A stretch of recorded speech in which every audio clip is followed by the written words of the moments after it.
ভারত সরকার আবার একটা নতুন নোটিফিকেশন জারি করে দিয়েছে। আগে আমরা দেখতাম সরকার, সে রাজ্য সরকার হোক আর ভারত সরকার হোক, একবার কোনো কিছু নোটিফিকেশন জারি করে দিলে সেটা আর সংশোধনও করতো না, সেটা ওই রকমই থেকে যেত বছরের পর বছর। কিন্তু বর্তমান ভারতবর্ষে যে পলিটিক্স চলছে বা রাজনীতির সিনারিও যেভাবে চলছে তা কিন্তু প্রতিনিয়ত বদলাচ্ছে। যেমন সুপ্রিম কোর্ট আগ বাড়িয়ে এসে প্রত্যেক জিনিসে নাক গলানো, প্রত্যেক জিনিসে এসে বলছে আমরা এর বিচার করে দেবো, সেই কেসটাকে এমন জলঘোলা করে দিচ্ছে সুপ্রিম কোর্ট নিজে, যার কাছে সাধারণ মানুষ বিচার চাইতে যাবে সেই মহামান্য আদালত বা মহামান্য বিচারপতি এসে কেস হাতে তুলে নিয়ে জবরঘণ্ট করে দিচ্ছে, ঘেটে ঘ করে দিচ্ছে। যেমন আরজি কর, আপনারা জানেন আজ পর্যন্ত বিচার হয়নি আর বিচার কোনোদিন পাবেও না, এরকম বহু কেস আছে। ঠিক সেই রকমই কেন্দ্রীয় সরকার কিন্তু বুঝে গেছে, এবং সেই কেন্দ্রীয় সরকার আগেকার মতন কংগ্রেস সরকার নয়। যখন যেরকম পাবলিকের মতিগতি বা যখন যেরকম বিরোধী পক্ষ টার্নিং নেয়, ঠিক সেইভাবে প্রতিনিয়ত তারা অনেক কিছু চেঞ্জেস নিয়ে আসছে, নোটিফিকেশন জারি করছে। নতুন নোটিফিকেশন হচ্ছে নিউ সেন্সাস ল, নতুন করে জনগণনা, যেটা 2021 সালে হওয়ার কথা ছিল, করোনা আবহে করতে পারেনি বা হওয়া সম্ভব হয়ে ওঠেনি। এই জনগণনাকে রাহুল গান্ধী, কংগ্রেস এবং বিরোধী পক্ষ বলেছিল আমাদের ভারতবর্ষে কত রকমের জাতি বসবাস করে, এসসি কত, এসটি কত, ওবিসি কত, জেনারেল কাস্ট কত, এই জাতিগতভাবে জনগণনা করা হোক। এবং কেন করা হচ্ছে না তার জবাব মোদিকে দিতে হবে, বিজেপি সরকারকে দিতে হবে। অনেকবার কিন্তু বাকবিতণ্ডা হয়েছে। সেই জনগণনা আবার শুরু হতে চলেছে 2027 থেকে অ্যাকচুয়ালি জনগণনা শুরু হবে। তার আগে নোটিফিকেশন জারি হয়েছে এবং 2026 এপ্রিল থেকে প্রথম ধাপে শুরু করবে। এখন প্রশ্ন এখানেই যে এর মধ্যে অনেক কিছু জিনিস ঢুকিয়ে দিয়েছে। যেমন এনআরসি নিয়ে বিশাল বড় একটা আন্দোলন হয়েছে, আমরা সবাই জানি। এনআরসি হতে দেবো না, আমার মৃত্যু মুখ দেখবে তবু আমি এনআরসি হতে দেবো না, আমি সিএএ লাগু হতে দেবো না, আমি ওয়াকফ যে সংশোধন আইন সেটা আমি লাগু হতে দেবো না। কিন্তু প্রত্যেকটা জিনিসই উনি কিন্তু লাগু হতে দিয়েছেন এবং সবার আগে উনি সই-সাবুত করেছেন। সবাইকে বলেছেন এসআইআর কেউ ফর্ম ফিল আপ করবেন না, কিন্তু সবার আগে এসআইআর এর ফর্ম উনি বাড়িতে নিয়েছেন এবং নিজে তড়িঘড়ি ফর্ম ফিল আপ করেছেন।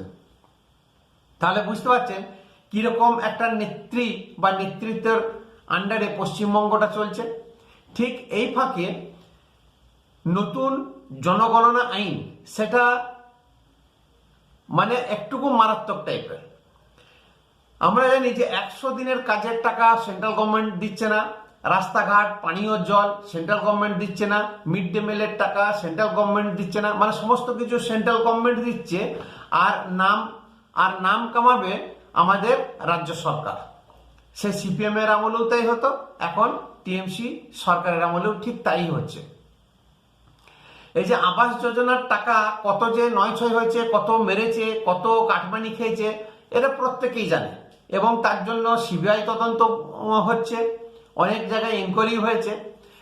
এই যে নিউ সেন্সাস ল, নতুন জনগণনা আইন, প্রথম ধাপে যেটা শুরু হবে সেটা মানুষ কতগুলো আছে, জনগণ কত সংখ্যক আছে সেটা করবে না। প্রথমে জনগণনা হিসাবে প্রথম ধাপে যেটা করবে সেটা হচ্ছে মকান জনগণনা, ঘর বাড়ি জনগণনা।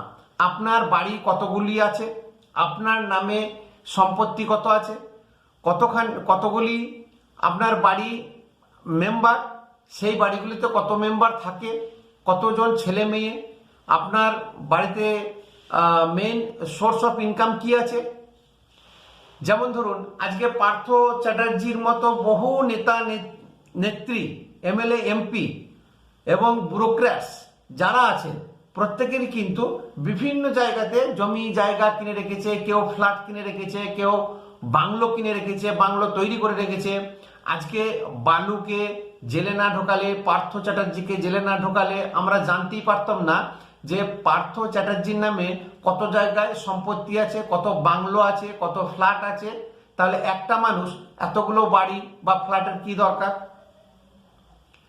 ঠিক একটা ব্যক্তির নামে যে কতগুলো থাকা উচিত এবং উচিত নয় তার একটা পরিসংখ্যান। সব থেকে বড় ব্যাপার হচ্ছে এই যে আবাস যোজনার টাকা ৯/৬ বা দুর্নীতি। এই যে আবাস যোজনার টাকা অনেকে কাটমানি হিসাবে নিয়েছে, যে গরিব মানুষ এখনো বাড়ি পায়নি এখনো পর্যন্ত, এবং বহু কমরেডরাও পেয়ে গেছে, এবং বহু যাদের 10 বিঘে 20 বিঘে 50 বিঘে সম্পত্তি বা টিএমসি লিডার, তারাও কিন্তু আবাস যোজনার টাকা নিয়ে ঘর বানিয়েছে বা নিজের কোনো জিনিস করে নিয়েছে।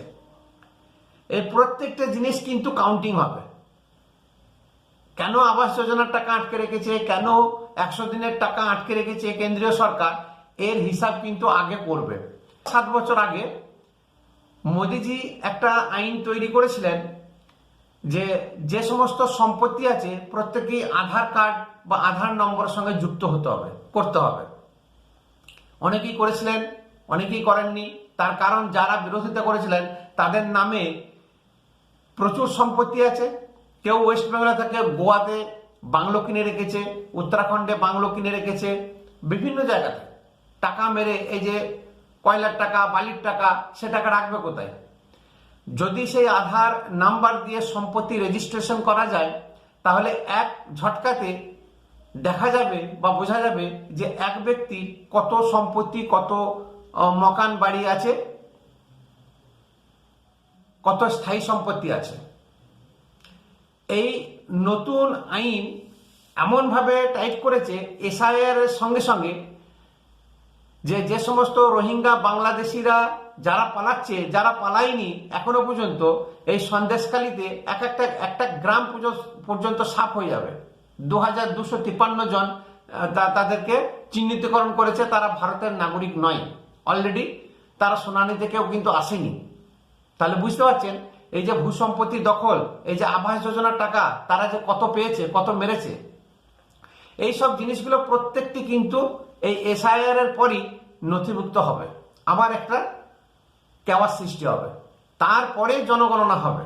আপনি কি খেতে পছন্দ করেন, আপনার বাড়িতে 2 হুইলার কটি আছে, 4 হুইলার কটি আছে, আপনি পানীয় জল কোথা থেকে নেন, সোর্স অফ ড্রিঙ্কিং ওয়াটার, এই নানান ধরনের জিনিস টোটাল 33টা প্রশ্ন করা হবে। তার আগে কিন্তু আপনি কেমন বাড়িতে থাকেন, আপনি আবাস যোজনার অন্তর্ভুক্ত কিনা, পাওয়ার যোগ্য কিনা, বা আদৌ আপনার যে নিয়েছেন টাকা বা আবাস যোজনার টাকা নিয়েছেন আপনি পাওয়ার যোগ্য ছিলেন কিনা। এইটা সব থেকে বড় একটা কঠোর আইন কিন্তু বেরিয়ে গেছে এবং চালু হয়ে যাবে খুব শীঘ্রই। সেই জন্য মমতা ব্যানার্জি নানান চাপে আজকে সে দিল্লি দৌড়াচ্ছে। তার কারণ এই 3 তারিখে কয়লা কাণ্ডের বা ইডির সঙ্গে যে ধস্তাধস্তি করে ফাইল চুরি করেছে, কেড়ে নিয়েছে, তার মামলা চলছে এবং তার শুনানি আছে ফেব্রুয়ারি 3 তারিখে। তার আগে উনি দিল্লি যাবেন, আসর গরম করবেন, কপিল সিবালের সঙ্গে বসে আলোচনা করবেন, বিরোধী পক্ষের সঙ্গে আলোচনা করবেন, যে বাজেট পেশ হবে সেই বাজেটে যাতে হাঙ্গামা করা যায়, যাতে এসআইআর নিয়ে, যাতে অন্যান্য সাবজেক্ট নিয়ে, এবং এই কয়লা কাণ্ড, বালিকাণ্ড বা ইডি ইনভেস্টিগেশন, এইসব জিনিসগুলোকে যেন আটকে দেওয়া যায় বা সুপ্রিম কোর্টে আরো তারিখ যাতে নেওয়া যায়, সেই উদ্দেশ্যে উনি কিন্তু দিল্লি যাত্রা করছেন। এবং তার সঙ্গে এটাও একটা গোদের উপর বিস্ফোরণ মতন নিউ সেন্সাস ল।